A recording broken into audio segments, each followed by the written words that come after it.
Hi, good morning. How are you today? Good Thank you morning. for watching. Good morning, Ken. Good morning. How are you? I'm fine. Thank you. Thank you for hosting us. So, welcome to the Sip and Share. We are with Ken today. Yes, karibuni.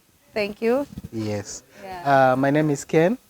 Today we are at Hood Gardens, which is located at behind Masindemliro Stadium. Yeah. By the way, if you're wondering and you're in Bungoma, we'll show you around. This is a very nice place to chill. And Ken is hosting us today. So, Ken, you're Yes. going to make some cocktails. I hope you're in the mood to test. Fantastic. It's too I early. am. No, it's not early for us. It's not early for us. Yes. Okay, thank you. As you've heard, Ken is hosting us at the Hood Bungoma. If you're ever in Bungoma, come check them out. Stay tuned as we make the cocktails. Thank you. Hi, thank you for always following me and watching.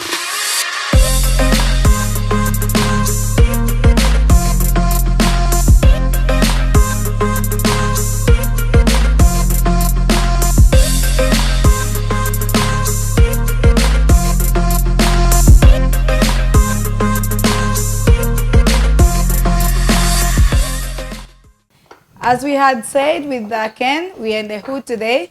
You've heard the directions, so you can always pass by. We're in a bar setting, and as usual, making cocktails has a lot of depth to it. So we're in a bar. In a bar, you have a lot of liquors, which we're going to learn as we go by. So just a quick one. You're going to have a gin family. You're going to have a vodka family. You have a rum family. You have a brandy. When you go behind me, you have whiskeys. You have liqueurs. Some are like Bailey strawberry. Oh, that's very nice. Sheridan, which is one of my favorites. And you have Malibu. You also have some red wine and some assortment of beers. So when you're starting to do cocktails, you have a lot of things to start with. But today we're just going to make 4 classics. So we're going to study the tools, the basic tools that we're going to go in. How do you call? In the class, yeah? Welcome to class. As usual, welcome to Sip and Share. I'm Charity, your favorite mixologist. All right? Tools of today. When you're going to make a cocktail, you have so many methods of how to make it. You can build, you can stir, all of that. But the basics one you're going to need, most bartenders will need this. I'm sure you've seen us shake here. This one is a mixer. You have different mixers. I'm not going to confuse you today. We're going to learn all of them when I have the tools together. But just know this is a bar mixer. You have the mixing part and the cup, yeah? Okay. Then you have this. This is a madler. If you're making something with lime, citrus, and you're going to use your juice out of the fruit, you're going to use this. It's a madler. This is very important. Don't touch your fruits. Please don't touch fruits when you're serving guests. So we have this. It's called a tongue. All right. Obviously, you have your measuring tool. It's called a jigger. Different jiggers, different standards of operation. In Kenya, we are using 30 ml. That's like 1 ounce. In Europe, they use 45 ml. In US, they use ounces. So you have to check the measurement of the jigger you're using. Okay. And definitely, this is a glass. Okay. Very good. Let's start. Because it's morning here in Kenya, we're going to start with a morning drink. I'm sure if you've woken up and it's a holiday today in Kenya, when you're shooting this video, you need something to refresh, to make you feel like you're waking up on something. This is your glass. Most of the time I advise that you start with the liquid, but today because my ice is big enough, we're going to start with the ice. These are big cubes. So we're going to start with the cubes.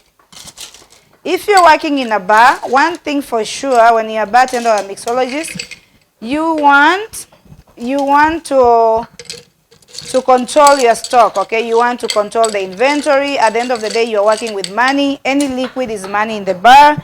So what we are using today is tequila. That's the one we are starting with.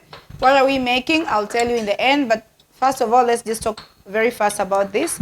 Tequila is produced in Mexico. It's a Mexican distilled spirit. Okay, so you have 3 types of tequila. And I'm sure you've seen a lot of tequilas coming in the market. We're using the most common one, Jose Cuervo. And we're using the silver one. So you have 3 kinds. You have the silver one. In the middle here, you have a reposado, then you have an añejo, okay? What do we mean by that? For you, first of all, to be a tequila, you have to have 51% blue agave. Why are we saying blue agave? You have to come here and check. If the tequila is from blue agave, then it's like a original tequila, right? So you've gone to Mexico, you want to try some tequilas. The blanco or the silver one is not aged. You make your tequila from the agaves and then you bottle it. The second one is a reposado. You make it, then you're gonna age it until 6 months at least. Then you're gonna have an añejo. You're gonna age it at least 24 months, okay? Tequila. Always remember Mexico, always remember Jalisco. If you're not from blue agave, because agave is a plant. So if you're not from the blue agave, then you're just something else. You can be a mezcal, you can be a soto, and we're going to learn all this. Don't get confused, okay? I don't want to make you think like, what am I drinking? You're just going to drink this simple drink without a lot of headache. Don't worry. You're going to learn. If you're going to become a bartender, all of this information is just going to flow. So we're going on with our 1 ounce. That's 30 ml. All right. Tequila Sunrise started in the US, in a place of California. Remember, when we say this, it's not the only story, because cocktails have a lot of stories how they started. So this is, funny enough, they're saying, like when 2 bartenders, Lazov and Billy Rice, were making this drink, they introduced it as a Tequila Sunrise, more of mimicking the sun, yeah? Look at this. So you wake up in the morning, and you're going to see some sunrise. So what you're going to do, you're going to put a dash of grenadine to sink in the bottom. It's going to sink like that, and it looks like a sunrise. Then, one of the Mickey, they were doing a tour of a music tour. They came in the bar, and these guys were like, we are bartenders. Can you try this drink? This guy tried it, and he really liked it. And while they were going on the tour, he promoted the drink, and he was ordering everywhere they went. And that's how tequila became so famous. So this right here is a tequila sunrise.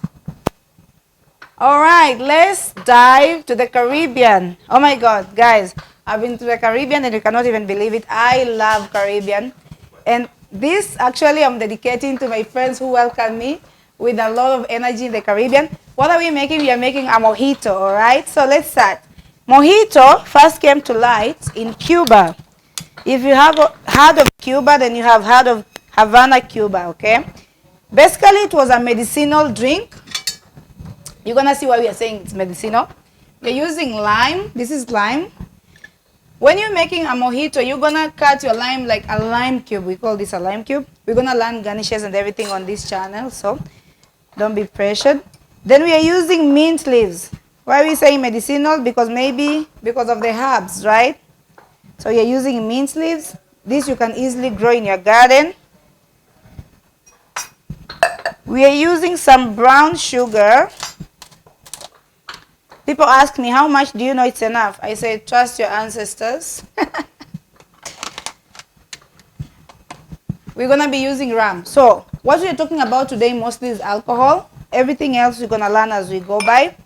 Rum was started with the slaves who were working on the sugarcane plantations back then. So what is a rum? A rum is a distilled drink which is made from any sugarcane product or byproduct like molasses. When they started to make rum in those days, in the 1600s, 1700s ago, they were distilling molasses and they found this clear spirit. So they were drinking it and they were like calling it like killer devil. Why? It was so harsh, but it had so many like benefits. Once somebody was shivering, they could drink rum and feel warm inside. I think all of us know that you feel warm inside once you drink alcohol, especially the spirits, right? So rum was started there, but then the Barbados took over and they opened one of my best distilleries that I like to watch a lot, Mount Gay, back in 1700s. And of course they produced also my favorite rum. I'm not being biased, it's called Bumbu. So we have a lot of different rums. This is a clear rum that we are using today. But in the market you have, just as we were talking before about tequila, you have a spice rum, you have a colored rum, and you have a dark rum. Spice rum, they're infused mostly with caramels and some coloring, so it's brown in color. Then you have some dark rum, like Goslings, which is from Bermuda, but it's not spice. Then you have dark and spice, like Kraken. If you have Kraken, it's like super intense, yeah. Then you have some very, very premium rums like Zacapa, Ron Zacapa, one of my favorites, is from Guatemala. You have Santa Teresa. You have Appleton from Jamaica. If you have time, please watch Appleton Estate. They produced rum from like 200 years ago, yeah. Anyway, so inside here, we have put sugar, we have put lime, we have put mint. When you're muddling the mint, you don't want to crush it. You just press it to release the oil. And we have put our brown sugar. I'm saying brown because brown adds flavor and depth to it. So we're going to ice this up. Most people prefer crushed ice, but because of logistics, we said we are in Bungoma, yeah? We're not going to do a lot of stuff. We're just going to shake it a little bit. When you're shaking, we're not going to shake a lot of, a lot of strength. We're not going to use a lot of strength. Your upper body helps you to shake the cocktail. So this one is going to be more like a mix. So you don't want to crush it. We're just going to half down, okay? Half down. Mix everything there. And then we're going to empty in our glass. This is a tumbler. Oh, I love this glass for mojitos. I do love this glass for mojitos. I have my one last mint inside there. Very nice. The sugar, everything can be seen. And then we're going to top up with some soda water. Oh la la. Remember guys, everything you eat has to smell good, has to look good. That's why we always garnish. And don't be afraid, man, when you're in the restaurant, we give you garnish for you to enjoy. You don't have to return it. So I'm going to put this mint sprig right here with the brother. All right, right there. This one also could stand right here. Okay. And we can put our lime oil right there. Make it gorgeous. Very easy, very simple. If somebody is asking you, can you recommend me a rum cocktail which is very refreshing, that just from the sun, like Bungoma is sunny today? Here you go. You can easily enjoy your mojito. Our next cocktail, today we are doing like those cocktails you can get anywhere. When you go to Bungoma, to Eldoret, you can go to Mombasa, you can go to Dubai, US, Europe. We call them classics. Why? Because all over the world, they have to follow the same recipe, all right? So there are maybe about 60 cocktails, more or less, that follow this kind of ABV regulated recipes. And you can dive into that. You can go to the classic cocktails and then just get the list and you're going to see. So now we are going to vodka. I chose 4 drinks because I knew you can get vodka in your residential area. You can get rum, you can get tequila, anywhere. Vodka. What is vodka? Vodka, again, as we said, most of these spirits, you're going to find out they were produced for medicinal purposes. Some of them were just like somebody was mixing something and they came up with a spirit and they're like, oh, this could help us with this and that. So as the cocktails. As we talk about cocktails, you have a lot of variations of the stories. The stories I'm giving you when I'm making cocktails, it doesn't mean it's the only story about that particular cocktail. We're going to make something called a screwdriver, all right? We're not making this screwdriver. No, we are making a cocktail called screwdriver. Very interesting. Vodka was produced in 1800s in Russia, all right? But when you check Smirnoff now, it's being produced and bottled all over in Italy, in the UK, in Germany. Why? Because at the end of the day, some of the spirits sell their rights. Like Beluga is a vodka also, found in Russia, but then when they sell their rights, then you can produce it somewhere else. So let's talk a little bit about vodka before we start. Vodka is distilled from grains. When I say grains, what do you think? I'm talking about wheat, I'm talking about corn, I'm talking about rye. Then some of the vodkas come from the potatoes, yeah? So some of them actually berries. The recent one, the one that I know is a US based, Fenan, is produced from sugar beets. Can you imagine? This one particularly, we're using is Smirnoff Red. You know Smirnoff is very famous. I don't think you can go in any country and miss it. As you say, 30 ml, our 1 ounce of vodka is in there. Okay. So funny. A funny fact about a screwdriver. There were 2 carpenters doing their job and they were sneaking vodka in their orange juice. This is orange juice. But they didn't want anybody to know. So basically, if you put vodka and you put orange juice like that, you're going to be sipping orange juice and get to the vodka. So they wanted to mix it up and didn't have anything to mix. You know what they used? This tool. They used a screwdriver. And that's why we are calling it screwdriver. But come on, it's 2026. We are going to use a stirrer because this is .com, yeah? Yeah, .com. As we said, any drink you make has to look good and smell good. We're going to be fancy a little bit with this one. We're going to put both the peel and an orange slice. So as we said, vodka is a variety. You remember, we have some people who are gluten-free. If a guest comes to you and say, I want to drink something, but I want a gluten-free vodka, then remember you can give them corn vodka like Tito's, which is very famous. Or you can give them something like a berry, like Ciroc. Ciroc is produced in France and it's made from grapes. So, or you can give them like a sugar beet. The one you're talking about is called Fenen. It's an American base. They'll be okay. Okay. My favorite vodkas is actually Beluga. Beluga is malt with, it's like a little bit malted and they infuse a little bit of like oat. So it's so smooth. It's premium vodka. You have to understand it's expensive and you cannot find Beluga everywhere, but it's one of my favorite vodkas. So try to check your bottles. If you find like a, let's say Absolute, read the bottle. Every bottle has a story. So once you get a bottle, you can always check the label. For example, you're saying vodka, you can check Smirnoff, which number is the recipe, where was it produced, you know. You can check even sometimes they're giving you the cocktails to use. So you can made with traditional charcoal filtration method by J. Smirnoff. So you can always read. Every bottle has a story. Try to check. Not all vodkas are produced in Russia or Poland. You have different vodkas produced all over the world. Grey Goose, Iraq, we said France. You have Chopin. Chopin has both grain and potato. Is produced in Poland. So try to empower yourself with knowledge so you can make very delicious cocktails, all right? And ladies and gentlemen, this right here is a screwdriver.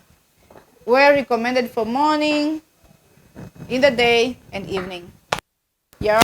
All right, it's me again, your favorite mixologist. Guess what? We are traveling the world. We are traveling. We're not just going to stay in Cuba or Russia or Mexico. We're going all the way to my favorite destination, South America. Trust me, guys, you need to go once in your lifetime, okay? Please do.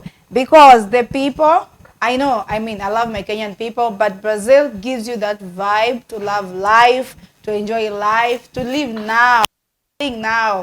Live for tomorrow. Importantly, be in the present. So, we're making something called Caipiroska. Some of the Brazilians, they call it Caipiroska, okay? So, Caipi, we are saying Caipi. Don't say Caipiroska. Some people come and they're like, give me a Caipiroska, Caipiroska. No. It's a Caipiroska. Okay, what is a Caipiroska? It's a very, very famous cocktail. We are talking limes, okay? Let me show you one by one. We are talking lime, so lime cubes in there. We are talking sugar, and we are talking alcohol. That's it. If you want a more profound flavor, you can use an extra fruit, like maybe passion fruit. They call it maracuja there. You can use strawberry, you can use mango, whatever you like to spice it up or just give it a flavor. So, basically, this is a variation of caipirinha, which is a Brazilian drink, famous drink. Let's say Brazilian-owned drink. Caipirinha is basically made with the same process, but with the cachaça. Cachaça is a Brazilian rum with a very, very intense flavor. So many people came up with this not long ago. This is a 1900 drink. So people wanted something mellow. those who didn't like the intensity of caipirinha wanted a substitute of that, and they put vodka. That's why they call it Caipiroska. So it's a variation of caipirinha. And it grew so famous, especially in the South America. If you go to Brazil, Paraguay, Uruguay, Argentina, people who go to tango and everything, you're gonna drink a lot of this. As we said, we're gonna use a process called muddling. This is our muddler. This is our lime in there. So we're gonna put sugar. This one we're gonna measure. So we're gonna use a spoon of sugar because you want a balance. You don't want it to be so bitter. So 1 full spoon of brown sugar. I like to use brown sugar. And basically we are in Kenya, we are in Bungoma, we grow sugarcane, so why not? We have everything raw. There's nothing as more important than having fresh ingredients for your cocktail. You feel everything. You feel all the flavors. We're gonna ice this up. All right. Ooh, I like the ice cubes here. Some of them are a little bit crushed, so we're gonna ice this up. Okay. Then we're gonna go in with our vodka. For this one, we're gonna use 2 ounces. If you go to Brazil, trust me, you're gonna use 4. They like their liquor just like a Kenyan, okay? And we're gonna shake this up. Please, when you're making cocktails, why do we do that? Why do we smack? So that it can get stuck together. Because remember, it's the air, so you want it airtight. You don't want everything splashing on you. And look at this. This is a cocktail mix, as we said. Always remember, the shaker is always going to face you because you are the host of your guest. The main part, the big cup, is going to face your guest, so you don't want to splash anything on them, just in case. These things happen, trust me. When you're shaking cocktails, you're entertaining the guests. You're not just making it for you. So show off your skills. Always use your upper strength body. You can have a conversation. You can talk with your guests. Look at them if you like to shake with one hand. Some people, I saw them shaking like that. I don't know how you do that. But for me, I like the flair. Show off, smile. And then you just knock it apart a little bit and it's gonna open. If you don't have power like me this morning, you're gonna do a little bit more of that. And look at this. This one, you just pour everything inside there. You can add one more ice to hold the depth. This one is like a dirty pour. We call it dirty pour. So you're pouring everything you shock in there. Remember what we said before in my previous videos? Use ice. Don't be shy when you're using ice. Ice helps you keep your flavors to the end. Ice is your friend, okay? It has to look good as always, and this one we can just put on top. Ladies and gentlemen, we can learn more as we into this channel. We can learn more cocktails. We can learn more recipes. But it's only up to you to create that interest and be an entertaining bartender. So, welcome to our last drink of the day. It's called Caipiroska. We're going to test them, and I hope we're going to enjoy them as the day goes by. So, grab something for yourself and join us as we sip on this. Thank you for watching. Oh, no, Ken is here. Ken is trying the tequila sunrise. Ken. This is good, eh? Guys, yes, it's a morning drink, so you feel refreshed. You can go on with your day, energetic. If you had a hangover yesterday, yeah? Wow, wow, wow. Is this a cocktail or a mocktail? This is a cocktail. It's a cocktail. See, guys, he's not even feeling the alcohol, so we should put 2 ounces. This is a cocktail. Yeah. Next? Next, we are doing a screwdriver. So that's a vodka base. You're going to feel a little bit of difference, but not so much. Nice. Next?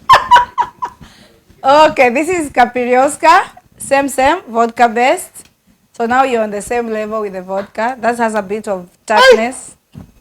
That one? Yeah, that one is strong. That one has a little bit of more alcohol. Nice. Yeah, so this one is mostly refresher, has alcohol. You won't feel the alcohol much, but it will kick you later. The last one? Is a mojito. Mojito? Yeah, you're in My Cuba. favorite. Yes. Wow. So perfect. Yeah. Thank you. You're welcome, Ken. So what do Okay. you think? Which one would you go for out of the four? the last one. You said it's your favorite, so Yeah, yeah. Mojito, this one. Oh, I nice. think it's my favorite. Very good. Thank Very you good. so much. So Mojito has it. Thank you, and we're gonna do another session later. Should I redo it? No, this one you take with you. It's okay. Oh my God. So, listen, it's been a very, very, very fun episode. As you've had Koroboy, Wekesa, Ken here at the Hood. We've had a good time. We've tried cocktails all over the world. So, as usual, remember, I don't know what you're grabbing today because my tequila is my favorite. So, I'm going to have my tequila sunrise. Grab whatever you're grabbing. If it's cold, it's warm, it's ice, you know, every day as we say. Sip slowly. Share your story because your story matters. It's charity, and I'll see you on the next episode of Sip and Share. Bye-bye. Hi, thank you for always following me and watching.